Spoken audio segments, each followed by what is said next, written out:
對耶穌基督嘅信心就好似細路仔對父母嘅信任一樣。即使個 BB 聽唔明父母講咩，甚至唔舒服、生病或者喊，都依然信任父母，接受咗佢哋嘅照顧同埋愛。無論發生咩事，BB 都會相信父母會為咗安排最好嘅一切，照顧佢、保護佢、陪伴佢成長。透過呢個過程，個小朋友無論心理定生理都會健康成長。我哋對耶穌基督嘅信任同信心，其實都係一樣嘅運作。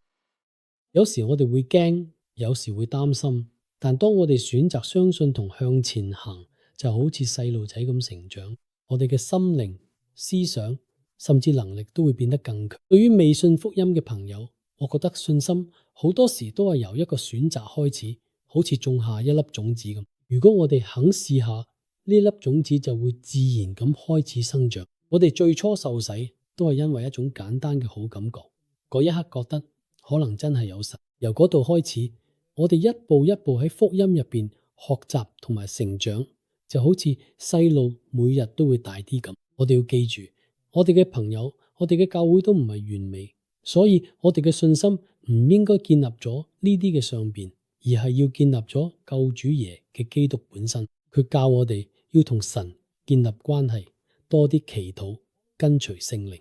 記住我哋最初收到礦光嗰種曾經帶俾我嘅進步、平安同希望礦光。今日我哋可能因為困難嘅環境或者破裂嘅關係而開始懷疑福音，但其實耶穌基督嘅福音從來都唔係要我哋逃避困難或者強迫其他人改變。福音真正嘅目的呢，係要改善我哋嘅品格。耶穌基督嘅福音俾我嘅力量去影響我哋身邊嘅環境同人，但係佢從來都唔會強迫任何人。每個人都有自己嘅選擇，所以我哋唔應該因為其他人嚟做就跟住做錯誤嘅選擇。保護同守住你心入邊嘅光，信心就係咁簡單得好似小朋友信任父母一樣，自然得好似種子向住光生長。我相信人生嘅終點就係神應許嗰個豐盛永恆嘅生命，一個充滿愛、善良、和平、活力、喜樂、創意、學習、好多享受、好多發現、美味食物同深層快樂嘅地方。到時我哋都會有意義嘅責任，因為我哋有能力同正直去完成佢哋。永恆嘅生命會充滿意義同目標。